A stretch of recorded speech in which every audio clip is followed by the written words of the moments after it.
Have made it before me. I have a book for 2 years on my computer. 2 years. I have been trying to get information there and here, but I have not yet completed it. And with him, he has just made it, and here we are today celebrating the successful of this wonderful book. I tried my best to write. Writing is not easy. It takes time. It takes consultations. It takes commitment. And some of you understand the time factor. And being a class teacher who has to do a lot of lesson planning, he has to do scheming, he has to plan for the church and also for his business. And then he comes up with this wonderful book, which becomes a challenge in African setup. And it is a reflection of all the people who are here today to reflect on our backgrounds, to reflect on what the God can do where people think it is impossible. Actually, he challenged me because the book I'm writing is about be careful what you call impossible. A good flower can still grow in a poor man's compound. I want to give God the glory and honor for this opportunity. Today we are celebrating a paradigm shift. We are celebrating a paradigm shift, and a paradigm shift that is taking us to another level of mindset. History of their backgrounds, they have seen themselves as a second-hand people.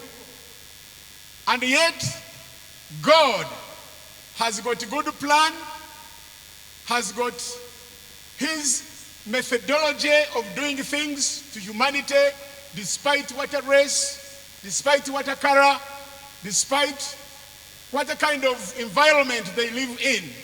God is still the same. He doesn't segregate. He doesn't understand how men failures when they have known him. And therefore, we celebrate this paradigm shift. One William Hammond, who was the key leader of Stanford Research Institute, defined a paradigm shift as the best way of pursuing thinking. It moves one how you see things, how you perceive them, and how you make an approach to the situation.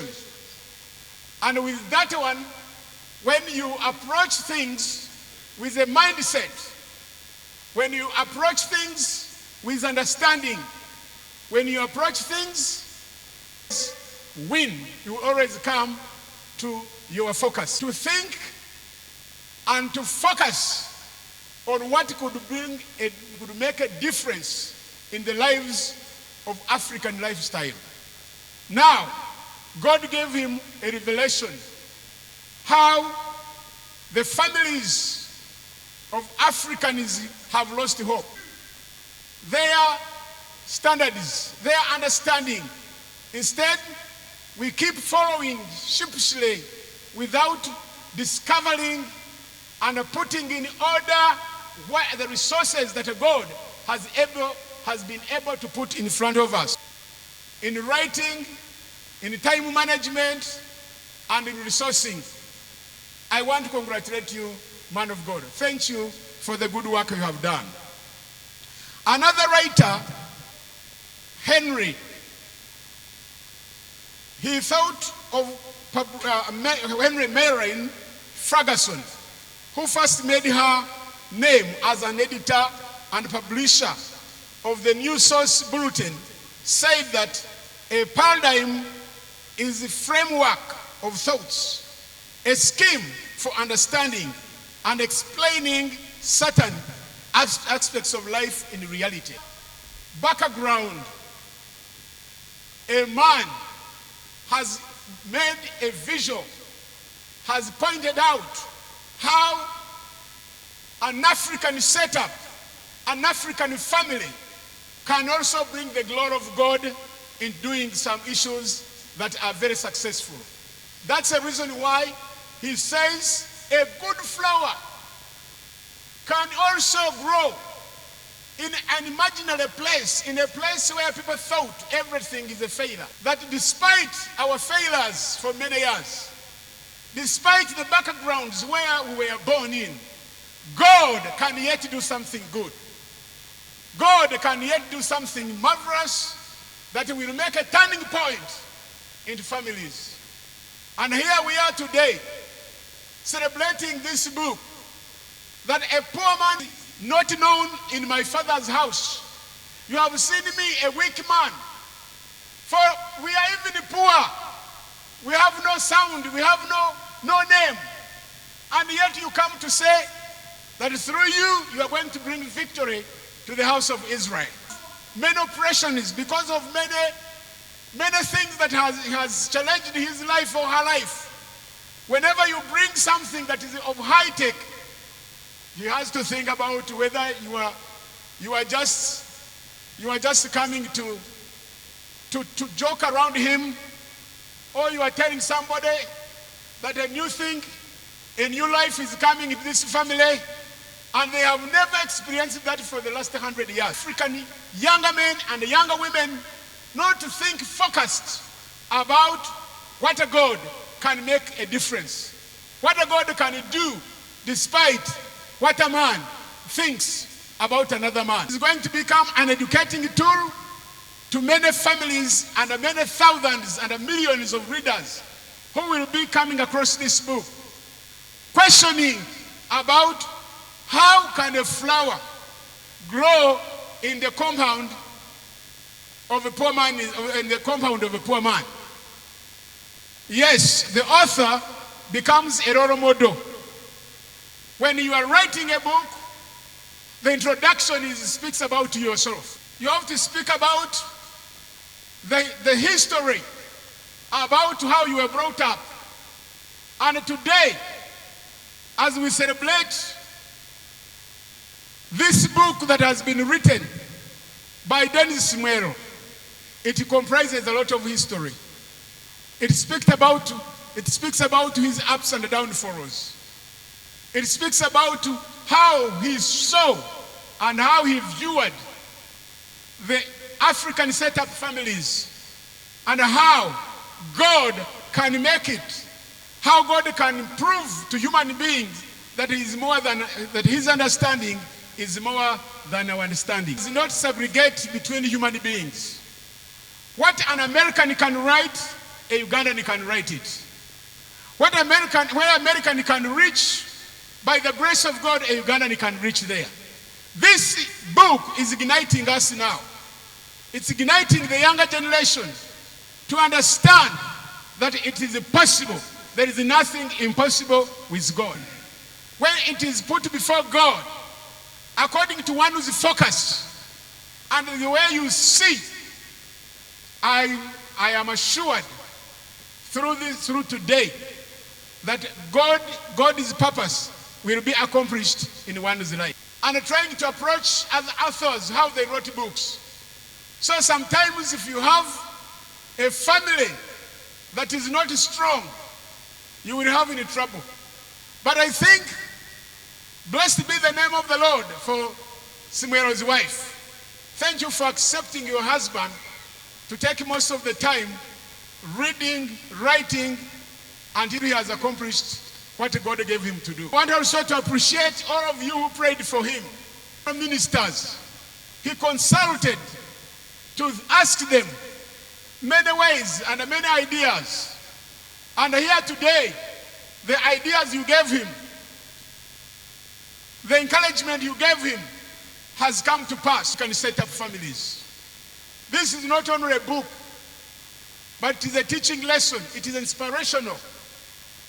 It speaks a lot, deep in African approach, that we may see as human beings, and we don't value ourselves. We don't put a standard on ourselves.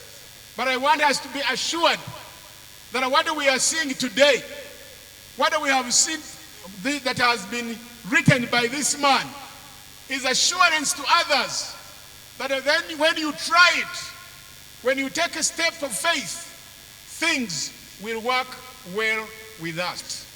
Bring the double thinking. A paradigm shift comes to teach us how to change the traditions we have believed in. Eras, new eras of success, new eras that will celebrate different categories of success. The book we have authored. But another one, we shall celebrate something else. Because success comes in different categories. And therefore, I want to challenge ourselves, all of us who are here today. Especially those academicians. Today is about academicians. Historians writing books in Busia. We are going to have scientists writing books in Busia. We are going to have many politicians writing political science. Because he has already switched the button. And the button has opened the way. And now the mindsets of men and women are thrilled. They are now thinking of how he has written this book. What about me in my career? How can I write something that will be of help for generations to come? How can I be fruitful? How can I leave a legacy that the men and the women will always understand that the man who lived years ago wrote this knowledge, and this knowledge is being passed to all men and women who are reading it. And therefore, I want to encourage ourselves. Let's rise up and touch something. Let us rise up and come in a paradigm shift. Let us shift from our traditions. Let us shift from our thinking that we are failures. Let us shift our mindsets, that one can touch this one, another one touch this one, and that one will bring economical growth, it will bring environmental change, it will bring community to grow in diversity. Point for us to move ahead, and we celebrate many successes of this kind. May the Lord bless you, and I wish you here, and may the Lord take you safely as he brought you safely, and I wish you the best. God bless you. Amen. Oh, let's exceed there a bit. Tuongeremo kusinga much Bishop James and Tezemana for the word of encouragement, word of wisdom, a word of courage. And I think we are just in the beginning. The struggle continues. Somebody told me that a poor man's child will never settle for the less. They keep moving, they keep working, they keep waking up very early in the morning.